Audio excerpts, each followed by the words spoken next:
So now that we're well warm up and rehearsed and did a whole run dry with no sound, we're going to do it all over again. So welcome. My name is Sandra Solano and I'm the founder and executive director at Integro. And one of the main things that we do here is something that's called Heart Math, and actually very related to our mission of bringing peace and love to the world, one heart at a time. So I want to introduce you to my team, who is here going to assist me on just delivering the content, checking the technology, and looking for your comments. So feel free to write us and ask questions as we talk. Let's make this as interactive as possible. So Angela, why don't you introduce yourself? Hi, I'm Angela Harris. I am the Sports and Fine Arts Director and looking to work with teams, coaches, competition teams, dance studios, students, parents, and staff. Great. I'm James Gillis. I'm also a certified heart math coach and the director of our social programs. Great. And I am a certified heart math trainer. I forgot to say that. And really the only difference is that I can train large groups. We work with groups, corporations, teams, and one-on-one. And we're going to talk a little bit about what heart math is. So I have to launch here my presentation. But in the meantime, James, why don't you tell us what heart math has done for you and your life? How is your life different with heart math? Probably be easier to tell you how my life isn't different. I always tell people heart math is just a better, happier way to live your life. So definitely less stress, less anger, and just being able to look at myself at the end of the day and be able to say, I made all of my decisions with my heart and not just going through my normal routine actions. Great. What a beautiful way to live life. What about you, Angela? How has heart math changed your life? Heart math has changed my life in a way that I don't react as quick as I used to. I really take the time to focus on the situation and check into my heart and see what I can do differently before that quick reaction. It's made me a lot more calm and happy. Great. And I think I just went through the biggest difference that heart math has made in my life. If I had just done, first of all, I would have never done a live video. Let's just start clarifying that. And if I had done one and discovered that I had not unused the computer, I would have been so mortified. I think that I will have called it a day, going fetal position in my bed and not talk to anybody. And instead here I am with reset. Yes. And then let's do it again. Just twice the fun.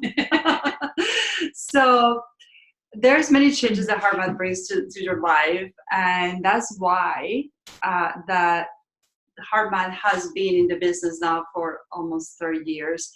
They are really a research institute in California, and they were focused on studying the heart-brain function and how it relates to stress, resilience, and performance. And it's an evidence-based program. They have over 200 published studies and award-winning technology and 20 years of sustained outcomes. And this is the type of journals that have published heart math research. So they're very well known and in many, many fields, including the business fields. And this is some of the clients that have worked with heart math. Here locally, we have the Ohio State University. Actually, this partnership, the College of Education is partnering with heart math to do more research in education and heart math. And if you have a student that goes to Ohio State University, they can go to the Smart Lab and access heart math tools for free for their stress management. Also, we have many clients that we see individually here in the office. Actually, now we have over hundreds of clients that have participated in the program of all ages, gender, background. I have had since teenagers and with anxiety and depression to all the way to retired people that are looking for what is next in their lives and come up with a plan and come up with a way to have life in a better way. So I would like to add, Yeah. if I may, that this program was actually started for the Navy SEALs and then adapted into other programs and aspect of life. Currently, all special ops forces in the military use it, as well as Olympians. So this is not hocus pocus or, this is the real deal. There is science and technology backing this program. Yes, thank you for mentioning that, because also sometimes it's like people think this is not for guys, right? Right. I'm here. There's so many preconceived of when we talk about the heart. It's in such a esoteric thing. Like we don't really have actually a muscle that punches in the middle of our chest. So thank you for mentioning that. And also very close to our hearts is the work with veterans. And I know that James is starting some contacts in that area. And some of the VA systems around the country are beginning to be trained in HARMAT, as well as the Red Cross is also now being included in HARMAT as part of the disaster recovery and services. So it has multiple functions. And the word resilience is something that we mention a lot, the program's resilience advantage. So definitely is the foundation of the program to develop resilience. And we have our own particular definition of resilience that drives the structure of the program. And is really understanding that it's a capacity to prepare, recover from, and be better prepared to face stress and emotional situations. So what just happened to us when I use the word reset, that's part of the recover from. It doesn't mean that when that happened, I didn't go, oh my God, and it felt horrible. But instead of lasting hours, it was 5 minutes, If that. and then, okay, we're ready to go again, right? So it's not about being perfect. And that actually was something that really attracted me, was I didn't have to be perfect. It is assume we will fail, and then we have tools to recover. We still will react sometimes, and then we will recover. So resilience really has 4 domains: the emotional, physical, mental, and spiritual. And we have this interrelated, but I always like to go into why HARMAT focuses on the emotional. So I want to do it by just asking some questions. So if I ask you, what do you do for physical resilience? What kind of things did you do to make sure you are stronger and better in your physical arena? What would you like to do, Adela? I would like to do more activity, physical activity, and being with the students in the dance studio or a convention circuit. It's a lot. It is a lot. You have to be turned on. You have to be up. You have to be Miss Angela. You have to be energetic. You have to know what's going on 3 steps ahead of what you're actually doing. And it just brings in that mental clarity, and it brings in the practice of being able to get there and sustain and adjusting if I need to while I'm there. Right. So we all can have more of the physical resilience, even though I'm sure you do a lot on a daily basis with your body. What about James? What did you do with your body for physical resilience? Well, to build my physical resilience, I like to lift weights, go running. Punching bag's a good friend of mine. So. And that helps with emotions too. Well, we're not there yet. Okay. Good. What about mental? What did you do for mental resilience? Me personally, I like to read. Crossword puzzles are always nice. And then I enjoy fixing things and putting things together, taking them apart. Usually once I take it apart, I have to fix it and put it back together. So that's good. What about with the spiritual resilience? What are your practices for spiritual resilience? I say little prayers throughout the day. I am in the Catholic faith, but I also look at different faiths and see how I can use them to help me throughout the day and spread my love. And you also have some spiritual practice Yeah, for me, it just any time outdoors, anything that has to do with nature is where I find a lot of my spiritual strength. Yeah. What about emotional practice before hard math? What was your emotional resilience practice like, Angela? There wasn't a resilience practice. It was an up and down roller coaster of just reacting and not being very considerate of the event or whatever was going on at that time. So now it is taught me to pause and to breathe and go into the heart area and listen to my heart before making a mental outcome and speaking and talking to people. Great. And what was your emotional resilience practice or tools before? Before it would probably either be bottling it up or Jack Daniels. Oh, there you go. So I don't know if you can relate with any of those. For me, it was definitely just suck it up. That was my emotional training. It was like toughen it up and just put up with it and keep moving on. And what I'm trying to demonstrate is that it's very easy for us to come up with different ways to get physical, mental, or spiritual resilience. But most of us don't have the tools or have the training to really do emotional resilience. At one time, I was really going into a lot of the positivism thinking at school. And I found it very frustrating because I will have like these sticky notes and these little posters and magnets to tell me what I was supposed to be feeling. Right. I couldn't feel it. I'm still letting people irritate me. I just saw one the other day. Too blessed to be stressed. Yeah. Well, I'm blessed, but I'm still stressed. Exactly. So what I was missing was the how. How do I get to that emotional state? And for me, I needed skills and new tools. And that's what hard math brought me. And the fact that I could do it with 5 minutes of practice a day when I was feeling so overwhelmed, that was also a big thing for me was, 5 minutes, I can do 5 minutes.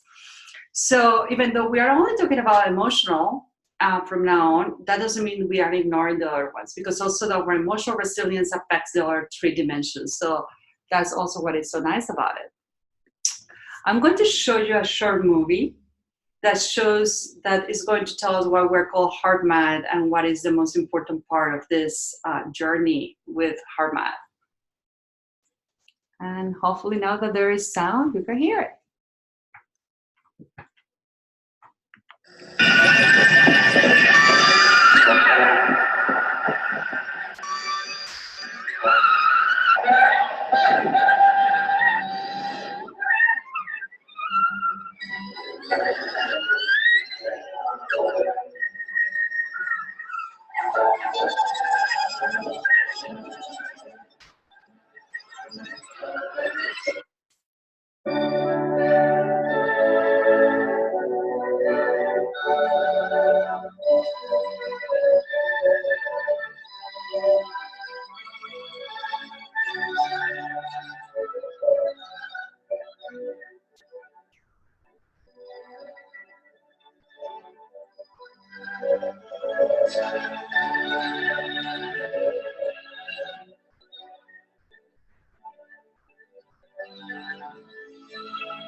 You see the world the way that you feel. So hopefully the comments are on this time. We couldn't figure out how they were all totally off. So if you guys are in the live feed and if you see any comments, and if not, then just put them afterwards. But tell us what you felt with the first half of the movie versus the second half of the movie. Did you notice the difference, what the sound does? And maybe you did not notice it's actually the same movie, the same facts, but you may have felt and experienced them very differently because of the soundtrack. Well, this is the thing, is that we have an emotional soundtrack.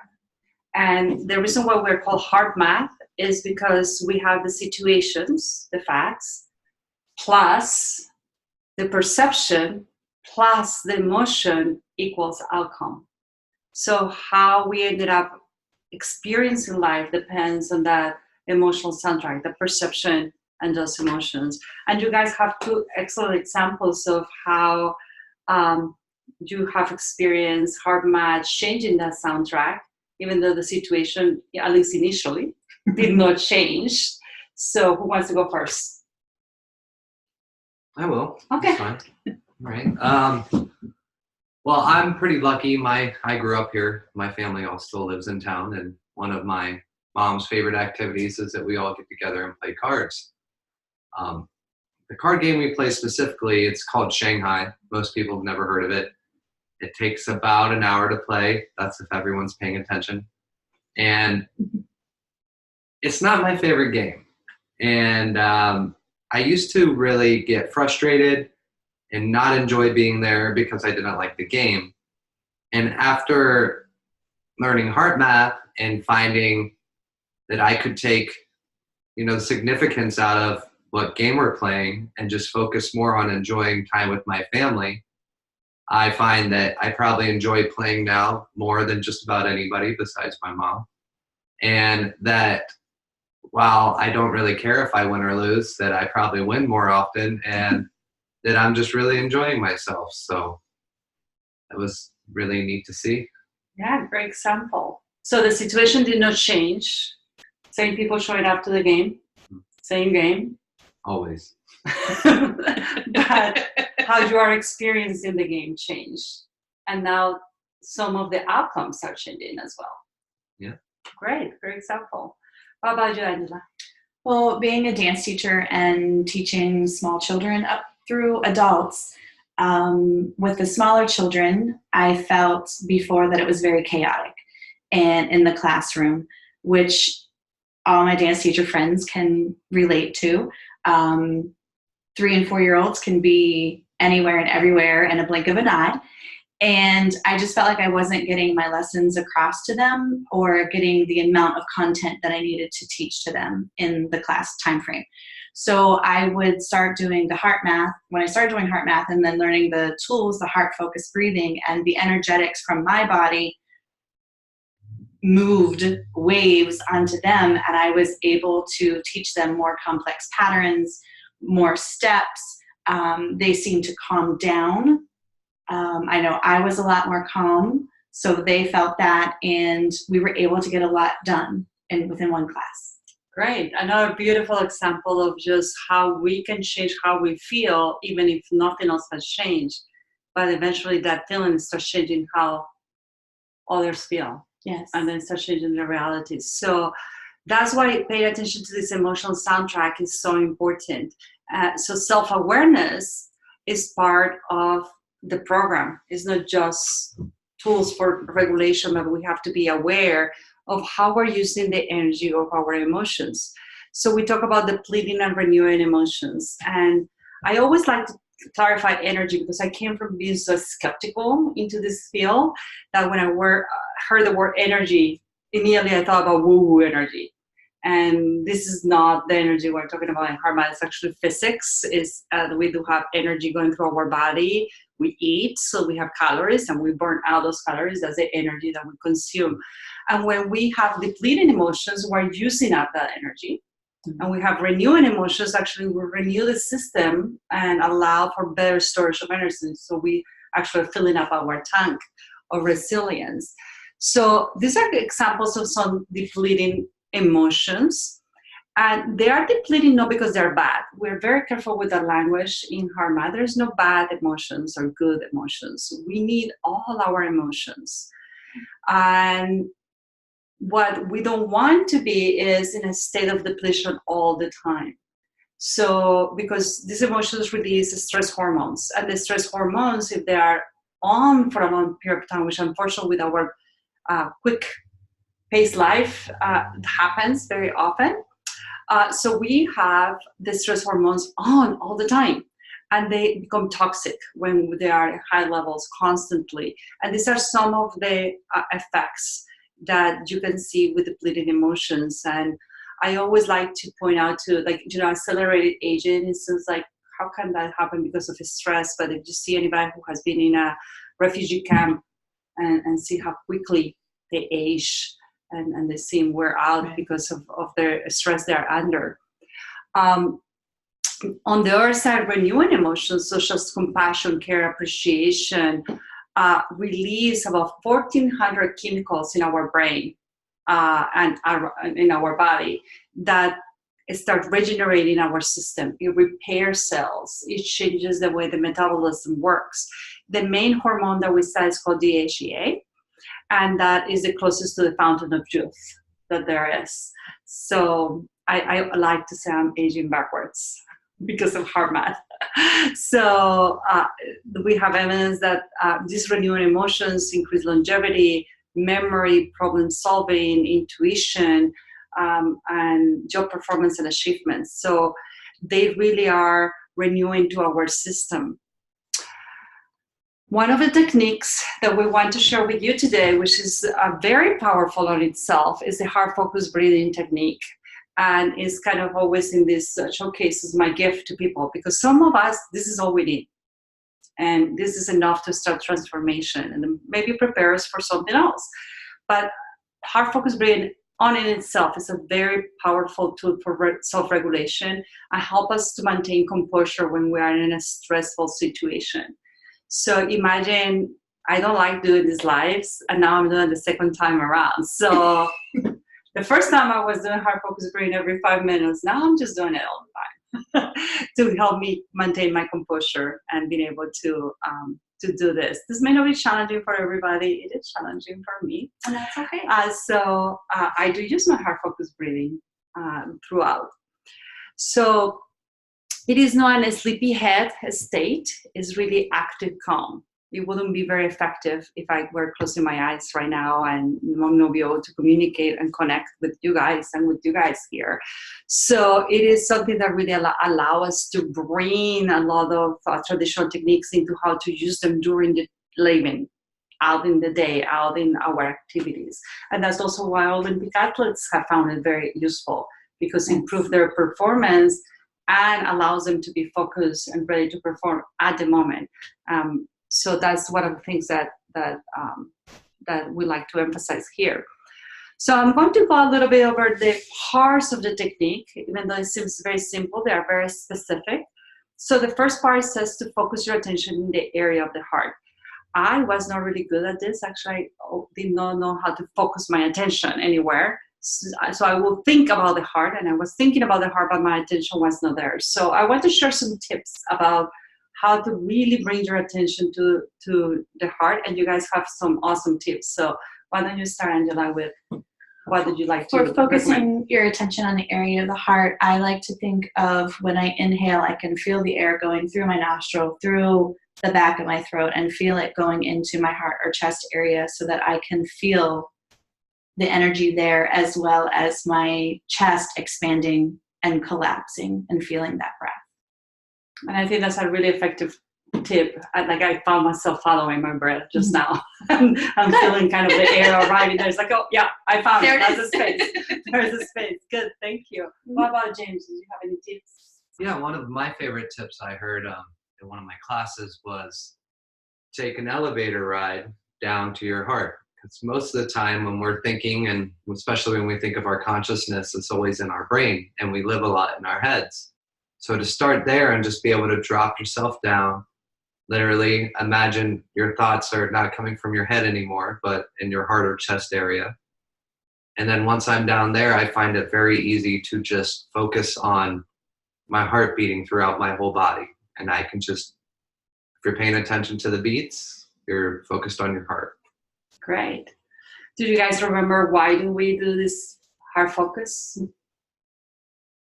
Because it activates the heart-brain connection. Correct. Yes, it's a way to turn on the heart-brain connection. The brain has a limited bandwidth, so it's not paying attention to the heart. But when we do this, we bring that, turn on this, the ignition switch to start the engine running. So the next thing is imagine your breath is flowing in and out of your heart or chest area.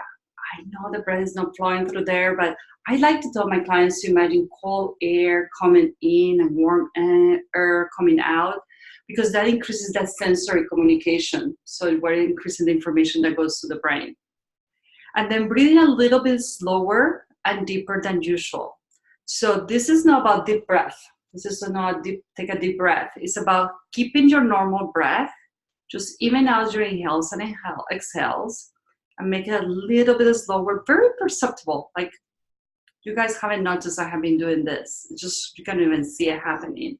So just a little bit slower and deeper. We may suggest 5 seconds in, 5 seconds out, but for me, that is very fast. So for some people that may be like, oh my gosh, I'm going to die. I need to take a breath. So it's really about your own rhythm. So with that, who wants to lead? James, you want to lead us into Sure. the exercise and we do about 30 seconds of practice? Yeah. Oh, one thing, eyes open. Yeah. Because I want you to be able to use this in the car.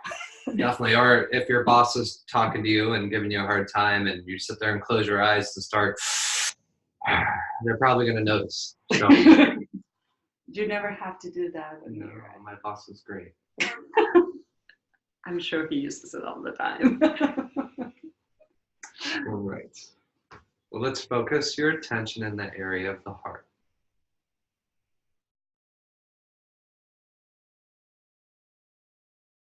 Imagine your breath is flowing in and out of your heart or chest area. Breathing a little slower and a little deeper than usual.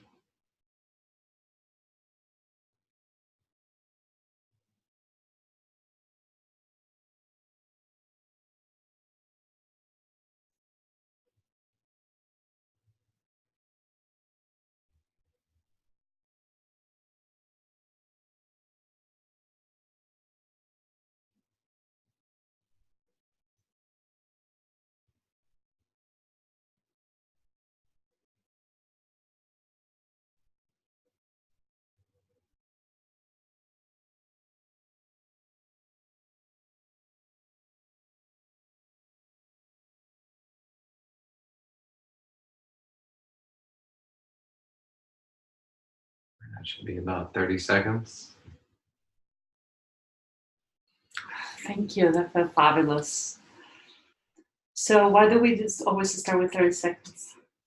Well, we usually start with 30 seconds when people are learning heart-focused breathing for the first time. We found often that people that have a lot of trauma or PTSD, that being in coherence can actually be a shock to your body. You're so used to not being open and vulnerable and always being in fight or flight mode that when you're all of a sudden not, it can make your body feel like it's threatened and exposed. So it's always a good idea for people who are doing this at first to ease into it before you go into any long, deep practices. Mm-hmm. Good. Thank you for the clarification. And the fact that no always feels good. Even though it's the better state, that doesn't mean that at the beginning is going to feel comfortable because we have been coping with a non-optimal state for so long. So what this is creating a state of coherence. And what that means is that your heart, your mind, and emotions are now aligned and in sync. And that allows your body to work better, your brain to work better. So how coherence looks like is like that blue line on the right, where if you imagine your car have a gas pedal and a brake, then the gas pedal is going up and the blue line is going up, the brake comes in, and then you start decelerating. So this is the optimal state. And when we're in this coherent state, we facilitate the brain function. And we're actually able to use our brain abilities better. So it's like, again, turning on the engine and now running the entire engine, all 8 cylinders. In incoherence, which is the red line on the left, the brain actually gets inhibited. We cannot think as clearly, and we are not going to be able to have clear solutions, focus, or even be able to learn. But also just imagine that red line. Imagine if you drive your car like that. Imagine that every time that goes up is a gas pedal, brake. Imagine your engine like that. That's not comfortable, right? and your engine will not last that long. So that's why it's so important that we are able to move into coherence. So what happens after 5 minutes of practice in 6 weeks. And this is real data that we collect from groups that have practiced hard math, over 11,000 people. And we are able to see evidence of improving focus, sleep, calmness, anxiety, fatigue, depression, and many other outcomes. But these are like the greatest outcomes that we can observe. The ones I always point out to is anxiety and depression. These are as good or better than some of the meds in the market. That's amazing. Mm-hmm. So this is the what research tells us that happens. So just after 6 weeks, measurable results. And in general, these are the benefits that you can expect of participating in the program. And James, what was the first ones that you start noticing when you started practicing hard math? Well, before I worked here, I worked at a restaurant, which is definitely very high pace, high stress. So self-regulate of worry, frustration, and stress, and then dealing with difficult people. They seem to be, I think difficult people really like to go out to eat. So saw a lot of those. What did you, Angela? Mine was mental clarity, as well as my resilience and energy. I'm a very excitable person, so I'm always really up or I'm really down. And now I'm a lot more calm and just kind of in the center, going with the flow. Good. Well, I think that I mentioned before some other ones, but as we were preparing with the team today, they didn't know before hard math I was sleeping 3 hours a day. So I will say sleep is definitely the most drastic and dramatic measurable one, because now I have actually 7, 8, 9 hours of sleep. I slept 12 last Friday. So nice. I can now have really good solid sleep. How did you access the program? We really are committed to make it available to anybody without money or time being an obstacle. So we have many ways that we offer the program. We can offer full workshops for organizations, and they can be customized, but we also have public full workshops that are available at our website, www.integro-restore.com, or if you follow us in Facebook, you can always find out information about what we do. We also do workshop series, and those are also customized to whatever the organization needs. We have done some with dance studios. We are about to do one with the Ohio Nurses Association for their staff to help with their stress. We can do lunch and learns. We also do personal coaching one-on-one, and that's a very effective way to interact and solve specific issues. The inner balance technology is optional. We have it available, but it's an option to the program, as it is to take a pre-post survey, either as an individual or as a group, that allows you to see measurable results. And so when you choose that option is 1-6 at the beginning of the program, another 1-6 weeks after the end of the program. So those are the many ways that you can access the program. I invite you to ask questions in the comment section. Send us questions through email, through the website, personal messaging. However you want to reach us, that's perfectly fine. And that's all we wanted to share with you today. So I'm going to stop the share here and give my team an opportunity for any last thoughts. I don't have any at the moment. I think round 2, we covered everything. So the practice worked. You got the better version. I would just like to say that this heart math program, this resilience program, was created for Navy SEALs, and it is why they are able to stay in the field longer. And now it's adapted to other aspects of life, which is also used for Olympians and Fortune 500 companies. So this isn't hocus pocus. This is science-based, and a lot of data to back it up.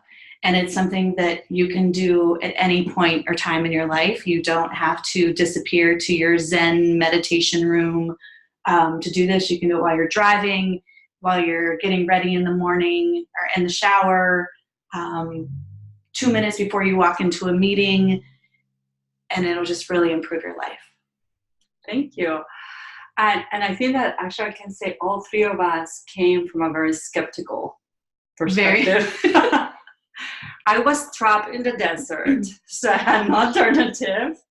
I think Angela was dragged against her wishes by me. Wasn't drug against my wishes. You were just speaking of this heart math and telling me about it, and you are a firm believer in people will arrive when their time is ready. And finally you said, just come check out one of my classes. And I went to the class, and after the 6-hour course, I looked at you and said, the dance world and the industry needs this. Everybody needs this, from school to special education, sports, caregivers, business, office worker, wherever you are in life, you need this. Yeah, absolutely. It should be really a mandatory teaching in the schools. What about you? You were forced, kind of. I mean, you did come to help me part-time voluntarily, but it was a requirement. I don't think I was really forced, but it was conveniently there. So yeah, I took advantage. Great.